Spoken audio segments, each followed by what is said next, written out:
Hello mga ka-farm pig!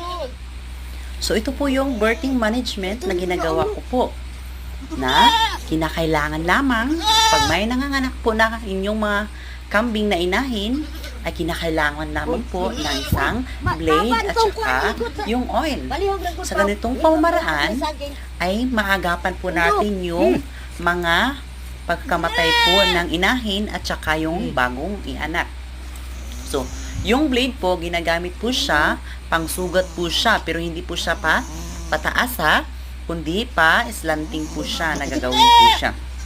Tsaka yung oil po ay pampapadulas po siya para makakalabas po yung mga malaki pong mga anak po ng ating kambing.